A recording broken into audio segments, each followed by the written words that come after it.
Hello everyone, welcome to P chemistry. So हमने start किया था रूल्स ऑफ केमिस्ट्री का वीडियो सीरीज। दो वीडियो हमने देख लिया था, एक था हमारा सेट-जेप रूल और सेकंड हमने लास्ट टाइम पढ़ा था हॉफमैन रूल। आज के वीडियो में हमने देखने वाले हैं ऑक्टेट रूल और ड्यूप्लेट रूल। सो बेसिकली ये ऑक्टेट रूल और ड्यूप्लेट रूल जो है वो है स्टेबिलिटी ऑफ कंपाउंड को डिफाइन करता है। ऑक्टेट रूल जो है हमारा वो क्या बोलता है और ड्यूप्लेट रूल क्या बोलता है, जैसे कि कोई भी कंपाउंड, कोई भी एलिमेंट जब कंपाउंड बनाता है लाइक HCl, HCl ने बॉन्डिंग किया तो इसको क्या करो, इलेक्ट्रॉन दिखाओ पहले डॉट से। यहाँ भी दिखाते हैं डॉट से। इसके पास दो इलेक्ट्रॉन होता है, सॉरी हाइड्रोजन के पास एक ही होता है ना। हाँ, तो ये हो गया आपका, हमने डॉट स्ट्रक्चर दिखा दिया, लेविस स्ट्रक्चर इसको बोलते हैं। तो ऑक्टेट रूल के अकॉर्डिंग बोलता है, क्या होता है पहले ऑक्टेट रूल वो लिख लेते हैं। ऑक्टेट रूल, ऑक्टेट रूल क्या बोलता है कि elements which have 8 electron in their valence shell, बोल सकते हो या outermost shell बोल सकते हो, in their valence shell is stable। ठीक है, तो ऑक्टेट रूल बोलता है कि अगर कोई भी एलिमेंट, कोई कंपाउंड बनाया है, element which have 8 electron in their valence shell in a compound, लिखो इन अ कंपाउंड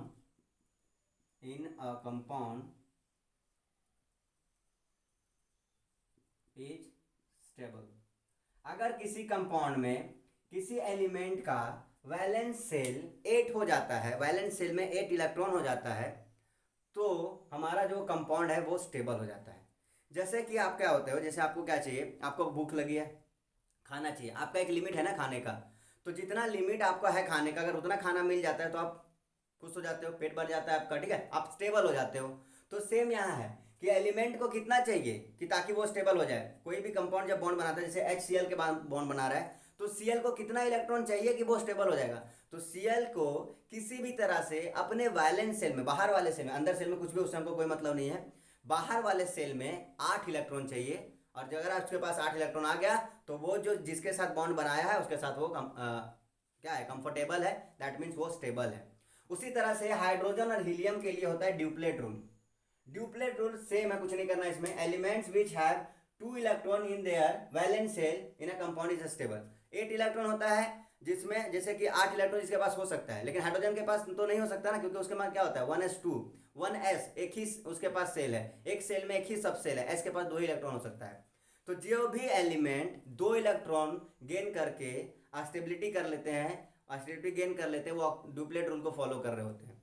लेकिन ऐसा क्या है, अब रीजन है, तो स्टेटमेंट हो गया, रीजन क्या है, आखिर क्यों वो बैलेंस सेल में 8 इलेक्ट्रॉन होने के बाद स्टेबल हो जाते हैं। तो रीजन ये है, it attain attains noble gas configuration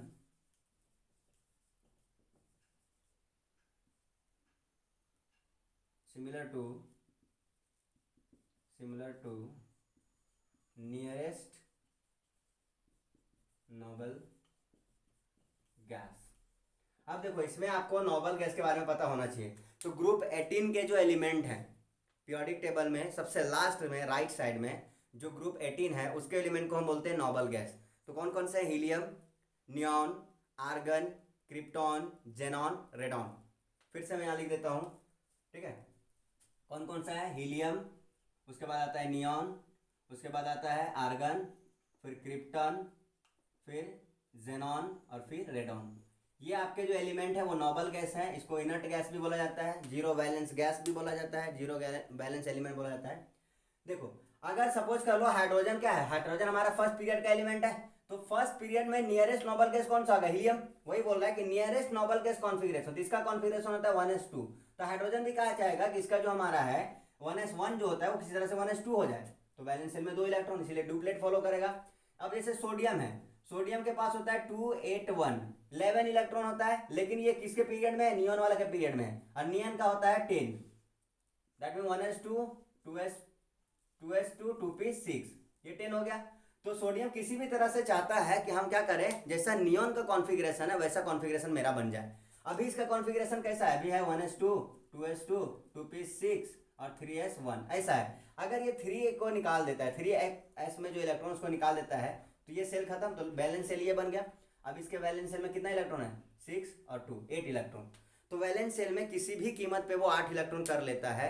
reason ये है कि वो अपने वो नियरेस्ट नोबल गैस के जैसा बनना चाहता है। थर्ड पीरियड वाला आर्गन के जैसा बनना चाहेंगे, फोर्थ पीरियड वाले सारे क्रिप्टन के जैसा बनना चाहेंगे, फिफ्थ पीरियड वाले जेनन के जैसा बनना चाहेंगे, और सिक्स सेवन पीरियड वाले कैसा बनना चाहेंगे, रेडन के जैसा बनना चाहेंगे। तो जो भी एलिमेंट अपने नियरेस्ट नोबल गैस कॉन्फ़िगरेशन को अटेन कर लेता है, उसके जैसा कॉन्फ़िगरेशन को बना लेता है, वो स्टेबल हो जाता है। और उसी के बेसिस पे ये ऑक्टेट रूल बना है हमारा। तो हमने स्टेटमेंट देख लिया और रीजन देख लिया कि स्टेबिलिटी आखिर इसकी क्यों है, कहाँ से पता चलता है हमें। तो स्टेबिलिटी इसलिए ये है इसके 8 इलेक्ट्रॉन होने में, बिकॉज इट गेन्स या it attains their nearest noble gas electronic configuration. Clear है? चलो आगे बढ़ते हैं, आप यहाँ नोट कर लो।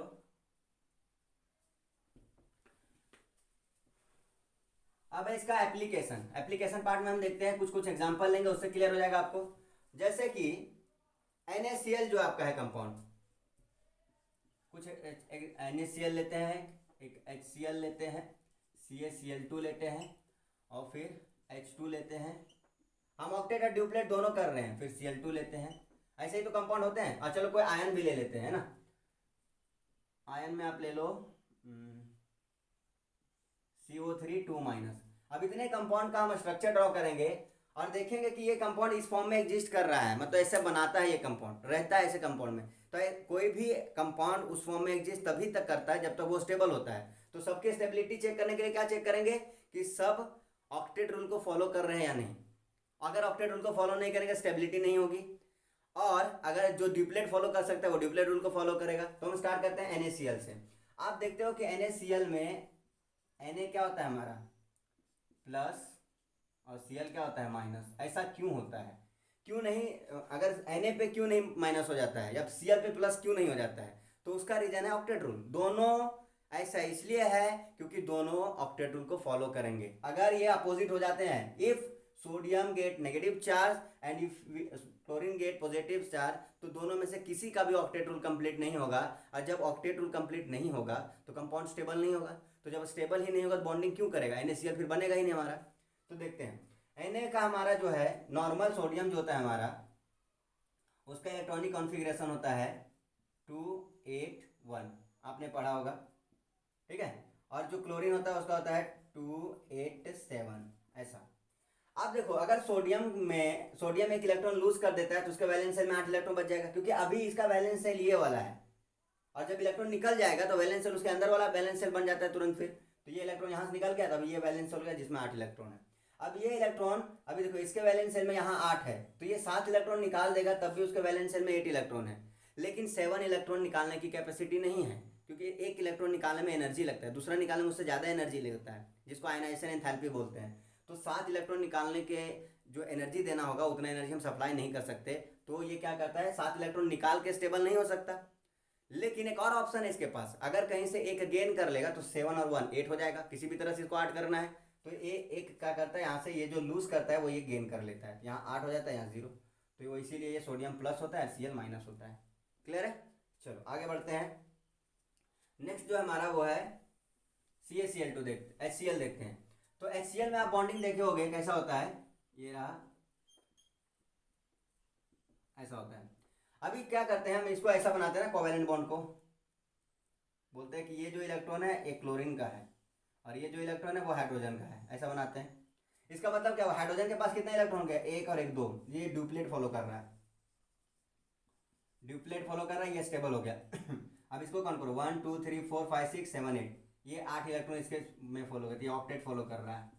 तो ये दोनों स्टेबल हो गए। जब दोनों स्टेबल हो गए इसका मतलब दोनों बॉन्डिंग बनाएंगे, इसलिए ये बॉन्ड बनता है, Cl होता है। कभी भी H और Na नहीं होता। ये कंपाउंड H होता है H और N, ऐसा नहीं होता। अगर ये होगा तो H3N होगा, क्योंकि एक N 3 H की स्टेबिलिटी को कंप्लीट नहीं कर सकता, ठीक है। नेक्स्ट है हमारा, देखते हैं CaCl2 का। तो CaCl2 में होता है, CaCl2 अगर इसको डिसोसिएट करोगे तो मिलेगा Ca2 प्लस और 2Cl minus plus 2Cl minus. अब देखो कैल्शियम का वैलेंस शेल होता है 288, मतलब कितना होता है इसका, कैल्शियम का 20, 288 उसके बाद 2, ये होता है कैल्शियम का। तो कैल्शियम अगर 2 इलेक्ट्रॉन लूज कर देगा तो क्या हो जाएगा, ये स्टेबल हो जाएगा, 8 इलेक्ट्रॉन इसके वैलेंस शेल में हो जाएंगे, इसीलिए ये 2 इलेक्ट्रॉन यहाँ से लूज कर देता है, 2 प्लस आ जाता है। अब क्लोरीन क्या है, क्लोरीन का होता है 287 होता है, हाँ। तो इसको तो एक ही इलेक्ट्रॉन चाहिए था ना, लेकिन इसने 2 लूज किया, फिर क्यों बॉन्डिंग कर रहा है, इसलिए बॉन्डिंग कर रहा है क्योंकि एक क्लोरीन को एक चाहिए। यहाँ पे 2 क्लोरीन आए हैं, दोनों एक एक बांट लेंगे तो दोनों का 8 कंप्लीट हो जाएगा, तो दोनों का ऑक्टेट कंप्लीट हो जाएगा, इसीलिए 2Cl माइनस। तो ये जो बॉन्डिंग हुआ है उसमें हमारा क्या है, यहाँ भी ऑक्टेट कंप्लीट है। आगे बढ़ते हैं, H2 बोलोगे सर H2 में कैसे ऑक्टेट कंप्लीट होगा, तो H2 में ऑक्टेट थोड़ी होगा, डुप्लेट होगा। ये अगर ऐसा बॉन्डिंग करते हैं, कोवेलेंट बॉन्डिंग, शेयर कर रहा है इलेक्ट्रॉन, तो ये दोनों इलेक्ट्रॉन इसका है और ये दोनों इलेक्ट्रॉन इसका है, तो दोनों का 2 इलेक्ट्रॉन है, डुप्लेट फॉलो हो रहा है, इसीलिए ये कंपाउंड बनता है, अदरवाइज ये नहीं बनता। कभी भी He2 नहीं बनता है, ये कंपाउंड नहीं बनता है, क्योंकि यहाँ ऐसा कोई भी रूल फॉलो नहीं हो रहा होता है, ठीक है। या फिर इसका एक और रीजन है, मॉलिक्यूलर ऑर्बिटल थ्योरी से समझते हैं कि He2 क्यों नहीं बनता है। Cl2 देखते हैं, Cl2 में ऐसा होता है, इलेक्ट्रॉन लिख लो, आप चाहो तो इसको क्रॉस से दिखा सकते हो, चलो आप बोलोगे सर क्रॉस से दिखा दो, अच्छा लगता है देखने में, अलग लगता है, तो दिखा दिया। तो ये इसके पास ये ऐसा बॉन्डिंग करेगा, ये ऐसा बॉन्डिंग करेगा, इसके पास 8 इलेक्ट्रॉन हो गए, इसके पास भी 8 इलेक्ट्रॉन हो गए, तो इसका भी ऑक्टेट पूरा, इसका भी ऑक्टेट पूरा, दोनों का क्या है, ऑक्टेट कंप्लीट है। दोनों का ऑक्टेट कंप्लीट है तभी तो दोनों बॉन्डिंग कर रहे हैं एक दूसरे के साथ और स्टेबल है, Cl2 बनता है, होता है, अदरवाइज वो नहीं होता, ठीक है। आगे आते हैं CO3 में, बोलो सर आयन में कैसे पॉसिबल है, तो इसका स्ट्रक्चर कुछ ऐसा होता है, ये इसका स्ट्रक्चर, चलो हम लिखते हैं लेव स्ट्रक्चर। ये हो गया, यहाँ 2 इलेक्ट्रॉन, इसको क्रॉस से दिखाते हैं, क्रॉस से दिखाओ, क्रॉस से दिखाओ, और यहाँ डॉट से दिखाओ। अब ये माइनस है, यहाँ 2 इलेक्ट्रॉन, और इसके पास ऑलरेडी 2 इलेक्ट्रॉन होता है, ये माइनस है तो 2 इलेक्ट्रॉन, कभी भी माइनस लिखा होगा तो आपको क्या समझना है कि वहाँ 2 इलेक्ट्रॉन है। तो देखो इसका कंप्लीट काउंट करते हैं, 2 4 6 7 8 8 इलेक्ट्रॉन हो गए इसके, ये ऑक्टेट कंप्लीट इसका।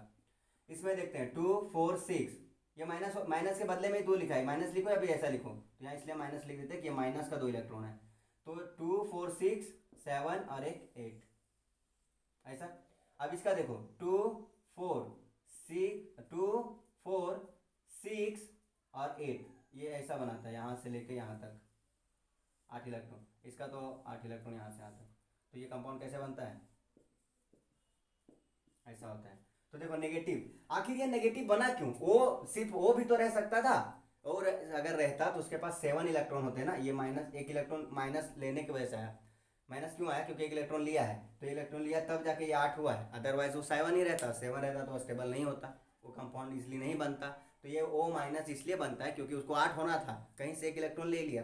तो सपोज कर लो इसके पास सोडियम रहा होगा, दोनों पास सोडियम लगा दो, सोडियम ने 1 इलेक्ट्रॉन दिया, इसने लिया, बॉन्डिंग कर रहा है, जैसे NaCl वैसे Na O minus, NaCl minus होता है, Na प्लस Cl माइनस है, तो Na प्लस O माइनस, ऐसा बॉन्डिंग हो रहा है यहाँ पे, क्लियर है। तो ये है सारे एप्लीकेशन जहाँ पे हम ऑक्टेट रूल को अप्लाई करते हैं, लेकिन कोई भी थियोरी परफेक्ट नहीं होती, केमिस्ट्री में खास करके कुछ एक्सेप्शन आ जाते हैं, लिमिटेशन आ जाते हैं, तो यहाँ भी लिमिटेशन है। अभी ऑक्टेट रूल के अकॉर्डिंग क्या होना चाहिए कि जितने भी कंपाउंड बनेंगे स्टेबल, जो एग्जिस्ट करेंगे, जो होते हैं रियलिटी में, उनका ऑक्टेट रूल कंप्लीट, मतलब वैलेंस शेल में 8 इलेक्ट्रॉन होना चाहिए। लेकिन कुछ ऐसे कंपाउंड हैं जिनके पास 8 से कम इलेक्ट्रॉन होते हैं लेकिन वो स्टेबल होते हैं। कुछ ऐसे कंपाउंड हैं जिनके पास ऑड नंबर ऑफ इलेक्ट्रॉन, देखो 8 क्या है हमारा, इवन नंबर है। कोई ऐसे कंपाउंड, इतने बहुत से ऐसे कंपाउंड हैं जिनके पास ऑड नंबर ऑफ इलेक्ट्रॉन है लेकिन वो स्टेबल है। कुछ ऐसे कंपाउंड है जिनके पास 8 से ज़्यादा इलेक्ट्रॉन है लेकिन वो स्टेबल है। तो 3 लिमिटेशन है इसका ऑक्टेट रूल का, तो हम वो भी देख लेते हैं। तो फर्स्ट लिमिटेशन है इनसफिशिएंट इलेक्ट्रॉन। फर्स्ट लिमिटेशन क्या है इसका, लिमिटेशन ऑफ ऑक्टेट रूल, बहुत इंपॉर्टेंट है, आप याद रखोगे, एग्जाम में पूछ सकता है डायरेक्ट या फिर आपको किसी क्वेश्चन के हेल्प से। तो फर्स्ट है इनसफिशिएंट या इनकम्प्लीट ऑक्टेट लिखो, इनकम्प्लीट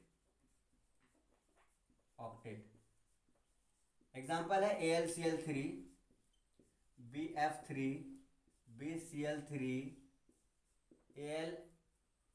Br3, ठीक है, BH3 एक्सेट्रा। तो ऐसे कंपाउंड देखो, अगर हम एक को समझे तो बाकी सबको समझ लेंगे। तो हम इसको समझते हैं, एल्युमिनियम।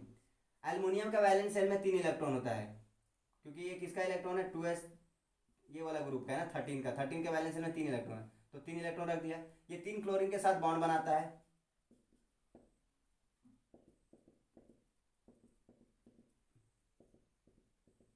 ये 3 क्लोरीन के साथ बॉन्ड बनाता है। देखो ये अगर बॉन्डिंग करता है यहाँ से इसके साथ, इस क्लोरीन के साथ, तो क्या हो जाएगा इसका, मतलब एक बॉन्ड यहाँ ले लो, एक इलेक्ट्रॉन यहाँ ले लो और एक इलेक्ट्रॉन यहाँ, तो ये ऐसा बॉन्डिंग करता है। तो इलेक्ट्रॉन काउंट करो, एक इसका और इसका, 2 4 6, इसके पास 6 इलेक्ट्रॉन है। अच्छा, एक इसका लिया नहीं, 6। अब इससे अगर क्लोरीन करेगा तो क्या करेगा, क्लोरीन ऐसे करेगा, ये ऐसा बॉन्डिंग करेगा, यहाँ सेम ऐसा बॉन्डिंग होगा, और यहाँ क्या होगा आपका, ऐसा बॉन्डिंग। तो इसमें हो क्या रहा है कि क्लोरीन का तो ऑक्टेट कंप्लीट हो जाएगा, क्योंकि 7 इलेक्ट्रॉन खुद का इसका एक एल्युमिनियम के साथ शेयर कर लिया, तो इसका ऑक्टेट कंप्लीट है। लेकिन एल्यूमिनियम का ऑक्टेट कंप्लीट यहाँ नहीं होता है। एल्यूमिनियम का ऑक्टेट इसलिए कंप्लीट नहीं होता है क्योंकि इसके वैलेंस शेल में 3 इलेक्ट्रॉन, ये 3 ही बॉन्ड बना रहा है, और एक बॉन्ड में 2 इलेक्ट्रॉन होता है। तो इन सबके पास कितने इलेक्ट्रॉन है, 6 इलेक्ट्रॉन। इसीलिए बोलते हैं कि ये इनकम्प्लीट ऑक्टेट कंटेन करते हैं। लेकिन अभी हमने इसके पहले पढ़ा था ऑक्टेट रूल में 8 इलेक्ट्रॉन होगा तभी मॉलिक्यूल स्टेबल होगा, लेकिन ये मॉलिक्यूल स्टेबल है 6 इलेक्ट्रॉन होने के बावजूद, तो ये लिमिटेशन है, एक्सेप्शन में है कुछ, ठीक है। तो ये हो गया। दूसरा है आपका सेकेंड, इसका लिमिटेशन आप इसको लिख लो। सेकेंड लिमिटेशन हो जाएगा ऑड इलेक्ट्रॉन, ऑड इलेक्ट्रॉन। जैसे आपका जो एनो मॉलिक्यूल है, एनो नाइट्रिक एसिड, इसके पास 7 इलेक्ट्रॉन होते हैं और एक इलेक्ट्रॉन ऑड होता है, तो 7 है तो ऑड, तो 7 इलेक्ट्रॉन, तो ऑड इलेक्ट्रॉन के अंदर ही आता है। ये दूसरा लिमिटेशन है। थर्ड लिमिटेशन है इसका,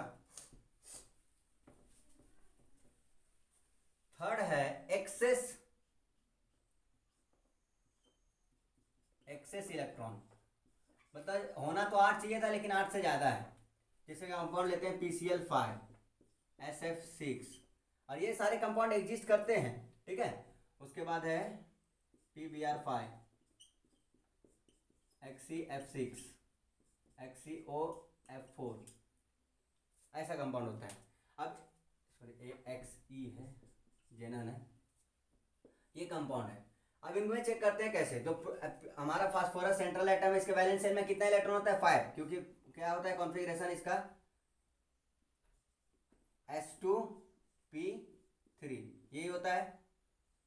अच्छा मैंने एल्यूमिनियम का लिखा था ये 2P3, तो 2P3 नहीं 1 होगा, क्योंकि इसका 2S1, सॉरी 3S1 और 3P1, 3S2 3P1, तो ये 3 इलेक्ट्रॉन होता है वैलेंस शेल में, क्योंकि 3 में है ना, थर्ड सेल में 3 इलेक्ट्रॉन है। उसी तरह यहाँ देखो हमारा जो फास्फोरस है उसके थर्ड सेल का कॉन्फ़िगरेशन होता है 3S2 3P3, तो सेम सेल है, मतलब थर्ड सेल है, थर्ड सेल में 5 इलेक्ट्रॉन है, तो इसके बैलेंस सेल में कितने इलेक्ट्रॉन है अभी, 5 इलेक्ट्रॉन, तो ये रहा 5 इलेक्ट्रॉन।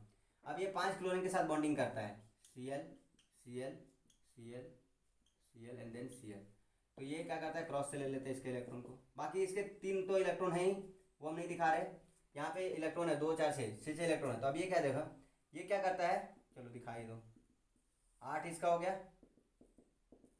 सेम ये 8 इसका हो जाएगा, 8 इसका कंप्लीट हो जाएगा, 8 इसका कंप्लीट हो जाएगा, 8 इसका भी कंप्लीट हो जाएगा। तो यहाँ जितने भी क्लोरीन है सबका ऑक्टेट कंप्लीट है। अब बोलोगे सर फास्फोरस का कैसे नहीं ऑक्टेट कंप्लीट है, तो देखो फास्फोरस का 5 इलेक्ट्रॉन खुद का, 5 क्लोरीन के साथ बॉन्डिंग किया, तो इसके पास टोटल 10 इलेक्ट्रॉन हो गए, क्योंकि इसने 5 बॉन्ड बना लिया ऐसा, Cl Cl Cl Cl Cl, इसने कितने बॉन्ड बना लिए, 5 बॉन्ड, तो 5 2 10 इलेक्ट्रॉन, होना 8 चाहिए था, है 10 इलेक्ट्रॉन, तो उसकी वजह से क्या हो गया, इसका ऑक्टेट से ज्यादा इलेक्ट्रॉन है, एक्सेस इलेक्ट्रॉन है, तो स्टेबल नहीं होना चाहिए था अकॉर्डिंग टू ऑक्टेट रूल। लेकिन ये मॉलिक्यूल स्टेबल है, ये मॉलिक्यूल एग्जिस्ट करता है, ठीक है, तो ये लिमिटेशन में है। तो सेम है सब SF6 का, SF6 में कितना बॉन्ड बनाएगा, 1 2 3 4 5 6 फ्लोरीन। तो फिर से देखो, एक इलेक्ट्रॉन सारे सल्फर के हैं, बैलेंस शेल में 6 इलेक्ट्रॉन होता है और 6 फ्लोरीन के साथ, तो टोटल कितना हो गया, 12 इलेक्ट्रॉन। इसमें 12 इलेक्ट्रॉन होने के बाद भी ये स्टेबल है। इसमें जैसे PCl5 था वैसे PBr5 हो जाएगा,